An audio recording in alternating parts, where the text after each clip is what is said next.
देखियो आइ हम बहुत सुंदर एकटा ब्यूटी टिप्स दै लए एलहुँ हन, बुझलियै।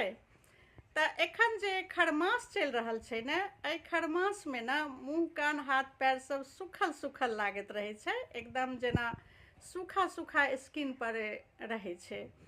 तऽ एहिके लेल हम की करै छियै से जरूर करब। ओना तऽ बाजारमे बहुत प्रोडक्ट एहन छै जे हाथ पैर सबमे मुँह कान सबमे लगबै लए अबै छै, लेकिन एखनो जे घरक चीज छै आओर जे पहिने लोक करै छलै हन, हमर सबके माँ करै छलै हन। पहिलुका लोक रातिके ने दूधके जे मलाई नहि होइ छै से लगबै छलै हन रातिके टाइम, आओर सुबह सुबह चेहरा बहुत सॉफ्ट रहै छलै। लेकिन हम की करै छियै से बता दै छी जे रातिके जखन सुतऽ लए जेबै ने तऽ पहिले तऽ मुँहके सुन्दरसँ पानिसँ धो लेबै, तौलियासँ पोछि कऽ। ओहिके बाद घरमे जे घी रहै छै, जे भी घी हैत अहाँके, चाहे घरमे बनेले रहू या खरीद कऽ आनू, कोनो भी घी रहै छै ने, ओहिसँ 1 चम्मच घीसँ अहाँ चेहरापर मसाज कऽ लिअ। पूरा चेहरापर सुन्दरसँ मसाज कऽ लियौ।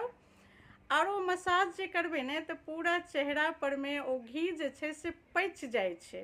माने 5 मिनट तक अहाँ मसाज कऽ लेबै ने चेहरापरमे, एना एना कऽ कऽ चारू तरफ जे छै से पूरा सुन्दरसँ, जेना फेशियल लोक करै छै तेना कऽ लेबै।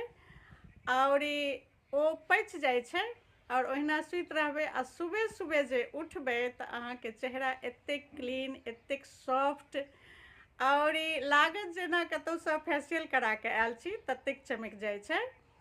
तऽ हम अहिना करै छियै, और हम तऽ हमेशा करै छियै, लेकिन एखन खरमासमे एहि चीजके बहुत जरूरी छै। अहूँ सब कऽ कऽ देखबै, ओहिके बाद हमरा कमेंट करब जे अहाँ जे कहने रहियै से हम केलहुँ और हमरा बहुत मतलब फायदा लागि रहल है।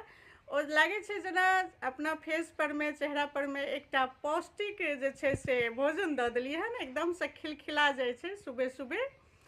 तऽ रातिके सुतै काल घीके मसाज कऽ कऽ सुति रहब, बुझलियै। और ओहिके बाद कमसँ कम पहिलो दिन करबै ने, और दोसरे दिनसँ अहाँके एक्के दिनमे फर्क बुझायत।